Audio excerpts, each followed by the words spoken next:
अस्सलामुअलैकुम, welcome back to my channel Mustafa home kitchen. आज आप लोग के लिए बहुत ही ज़बरदस्त स्पेशल बर्फ़ी की रेसिपी लेकर आई हूँ। चने की दाल से हम किस तरह से बर्फ़ी बना सकते हैं होममेड, बहुत ज़बरदस्त, आपके रमज़ान में भी काम आएगी। तो सबसे पहले अगर आपने मेरे चैनल को सब्सक्राइब नहीं किया तो सब्सक्राइब कर लें, बेल आइकन भी प्रेस कर दें, इससे मेरी आने वाली तमाम वीडियो की नोटिफिकेशन आपको मिल जाएगी।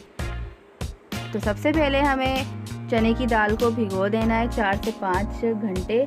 भिगोने के बाद आप एक पैन के अंदर डाल लें या कढ़ाई हो कि कोई भी चीज़ ले लें, उसके अंदर बॉईल करेंगे 1 कप दूध डाल के। एक बड़ा वाला कप ले लिया था मैंने। इसको दूध डाल के बॉईल करेंगे अच्छी तरह से। जब ये गल जाएगी दाल, फिर इसको पीस लेंगे।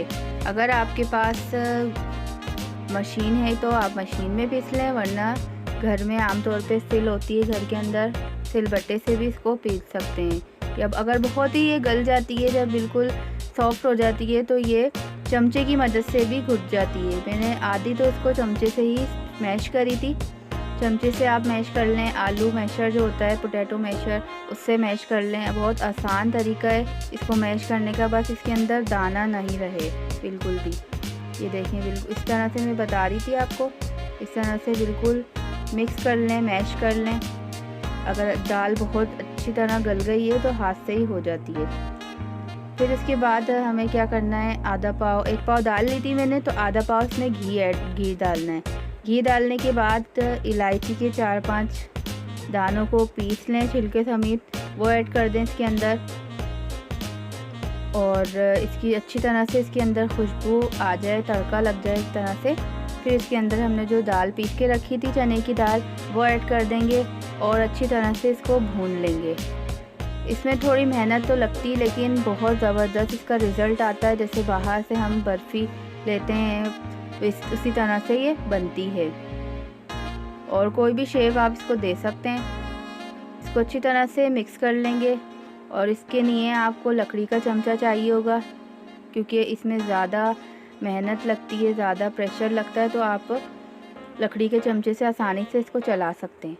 अच्छी तरह से इसको खूब भूनना है, इतना भूनना है कि इसका कलर चेंज हो जाए। थोड़ा बहुत कलर देखें चेंज हो गया है। अभी इसको और भुनाई करेंगे। जब ये यकजान हो जाएगा, बिल्कुल आपस में जुड़ जाएगा, बहुत अच्छी तरह से भूनते रहें। और ये बना के स्टोर भी करके रख सकते हैं, फ्रिज के बगैर ये सेफ रहता है, ख़राब नहीं होता ये देखें अच्छी तरह से भुन गया। भुनने के बाद हम इसमें शुगर ऐड कर देंगे। 1 पाव ही शुगर लेनी है हमें, 250 ग्राम। जितनी हम चने की दाल लेंगे उतनी ही हमें शुगर ऐड करनी है इसके अंदर। शुगर ऐड करने के बाद फिर ये दोबारा से लिक्विड फॉर्म में आ जाएगा। दोबारा से पानी जो छोड़ेगी चीनी पानी छोड़ने के बाद बिल्कुल ये दोबारा से पेस्ट बन जाएगा। पेस्ट बनने के बाद दोबारा इसको खूब भूनना है, कसाई करनी है, खूब अच्छी तरह से चमचा चलाते रहना है, हाथ नहीं रोकना आप लोगों को। अच्छी तरह से मिक्स कर लें, अच्छी तरह से ये यकजान हो जाए, आपस में चीनी और दाल मिक्स हो जाए अच्छी तरह। आपको चमचा चलाते रहना है।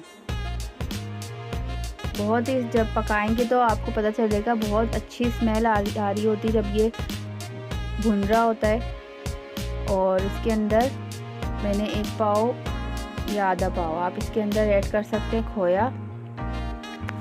खोया ताज़ा होना चाहिए, खट्टा बिल्कुल भी नहीं होना चाहिए।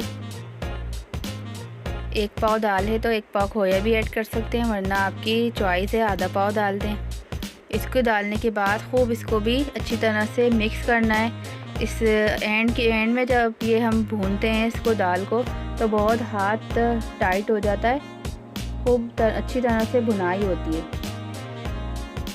खूब अच्छी तरह इसको भूनना है कि इसका जो दाना है ख़त्म हो जाए।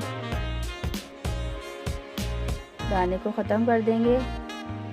और इसके अंदर मैंने चॉप करे हैं बादाम और पिस्ते, इसके अंदर भी ऐड करूँगी और ऊपर से इसकी लेयर भी लगाऊंगी गार्निशिंग के लिए। देखें बिल्कुल मिक्स हो गया है खोया। अब ये मैंने ड्राई फ्रूट्स डाल दिए हैं, बादाम और पिस्ता पीस कर। खोपरा भी ऐड कर सकते हैं, आपकी चॉइस है। एक ट्रे ले लिए मैंने, इसको ग्रीस कर लिया है, ऑयल से या घी से ग्रीस कर लें। और गरम में ही आपको ये सारा काम करना है। कोई कटोरी ले लें या कोई ये ऐसा चमचा वगैरह ले लें जिससे ये इसको आप फ्लैट कर दें हाथ से। हाथ तो आपका नहीं, बहुत गर्म होता है, हाथ जलने का ख़तरा भी होता है। किसी कटोरी या स्पून की मदद से आप इसको फैला सकते हैं। मेरे पास ये नॉन स्टिक का चमचा है, मैं इसको अच्छी तरह से फैला लूँगी। ठंडा होने से पहले ही आपको ये सारे काम करने, जमाना है इसको अच्छी तरह से, और पिसा हुआ खोपरा ऐड कर दें। ऊपर से बादाम और पिस्ते दोबारा से मैंने पीसे ऊपर से डाल दूँगी, और हल्का सा हाथ से इसको प्रेस कर देंगे कि ये इसके अंदर ही फिक्स हो जाए, इधर उधर हिले ना।